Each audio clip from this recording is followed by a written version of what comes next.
El siguiente tema que vamos a comentar respecto a lo que es la clase de mecánica de suelos 1 corresponde a lo que se conoce como esfuerzos geostáticos. Ok, ya vamos a ver los aspectos más sobresalientes del tema, y en este caso vamos a indicar que estos esfuerzos geostáticos se derivan o se generan por el peso propio del suelo, como aquí se indica. Estos esfuerzos geostáticos son distintos a los que se estudian un poquito más adelante, que corresponden a lo que se conoce como incrementos de esfuerzo, que son esfuerzos generados o derivados de la aplicación de alguna carga en superficie. ¿Okay? Entonces, por el momento vamos a definir que los esfuerzos geostáticos pues, son los que se derivan por el peso propio del suelo, y estos son identificados como tres esfuerzos geostáticos. El primero, que conocemos como esfuerzo total, la simbología que vamos a ocupar es la clásica, que es lo que conocemos como sigma. Ese va a ser definido como el esfuerzo total. La presión de poro, que vamos a identificarla con una U minúscula, y el esfuerzo efectivo, que va a ser un sigma testado. ¿Okay? Esa es la simbología típica que ocupamos en mecánica de suelos para identificar el esfuerzo total, la presión de poro, esfuerzo efectivo, sigma U y sigma testado, respectivamente. Bien, vamos a ir desglosando cada uno de los aspectos que estamos indicando ahí, y vamos a partir de que vamos a estudiar un pequeño elemento de suelo, que lo estoy indicando, que se encuentra a una profundidad Z. Ese elemento que yo estoy indicando aquí, que estamos estudiando, si se dan cuenta, pues va a tener desde la parte superior de este mismo hacia la superficie del suelo una columna de este material. Entonces dense cuenta que en la parte superior de este elemento pues va a estar soportándose toda la columna de suelo, que depende de lo que es el espesor de Z.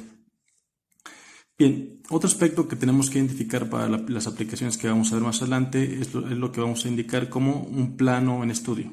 ¿Okay? Entonces estoy haciendo la suposición en la siguiente figura de que yo tengo un suelo estratificado que cuenta con diferentes características de peso volumétrico entre sí, y voy a indicar que mi plano en estudio, o donde me interesa hacer el cálculo de lo que estamos indicando como esfuerzos geostáticos, va a ser indicado en donde termina mi estratigrafía, que es en esta línea que yo indiqué el color rojo.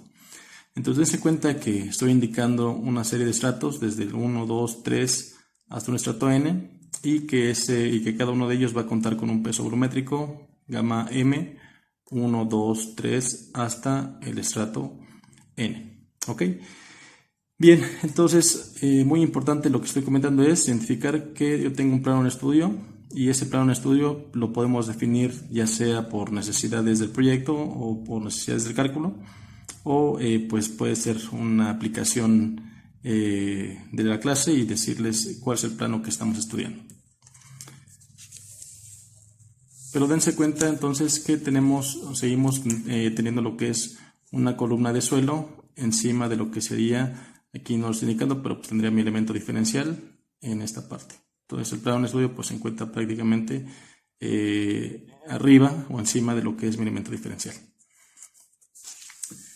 Bien, partimos ahora entonces de que yo estoy teniendo una condición de tipo tridimensional.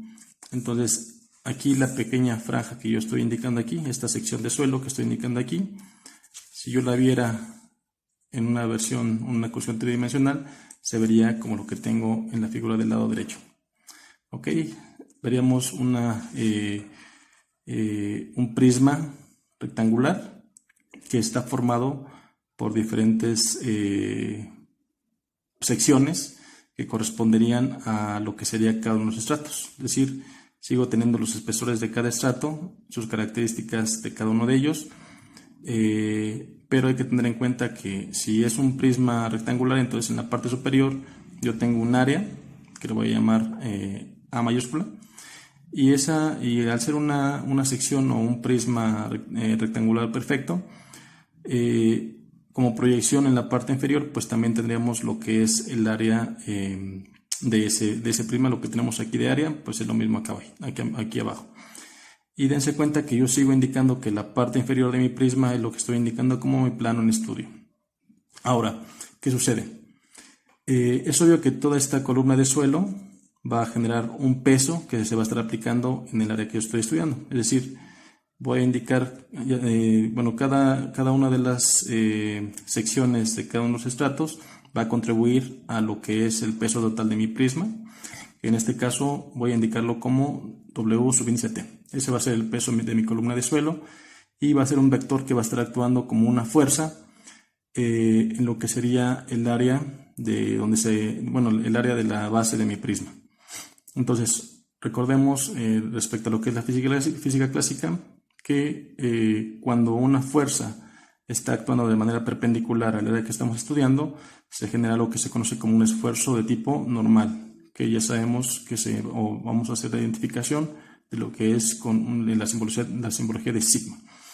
Entonces, el esfuerzo va a ser igual al peso de esa columna de suelo que estoy indicando entre el área sobre la cual se está aplicando dicha fuerza.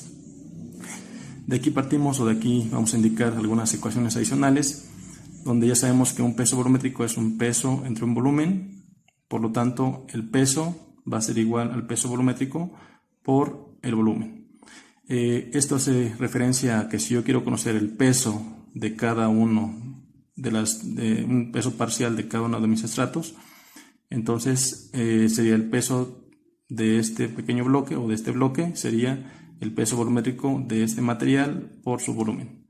Además sabemos que pues, el volumen es el área por el espesor. En este caso se formaría un prisma parcial. Por lo tanto, el peso sería de cada uno de los prismas sería el peso volumétrico del prisma por el volumen de ese prisma. O en este caso, si sustituimos, sería peso volumétrico por área por H de cada uno de los prismas parciales.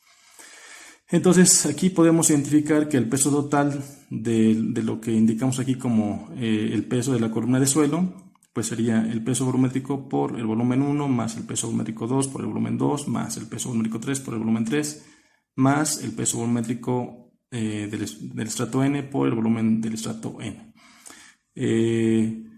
Entonces, si aquí sustituimos en esta ecuación lo que corresponde al peso total, esto de aquí lo sustituimos acá y se dan cuenta, además ya estoy sustituyendo lo que sería el volumen de cada uno de los prismas parciales por un área y por un espesor de suelo. En este caso, lo que ocurriría sería tener esta ecuación entre A. Y ya dijimos que es el área de donde se desplanta o donde se apoya lo que es la columna de suelo.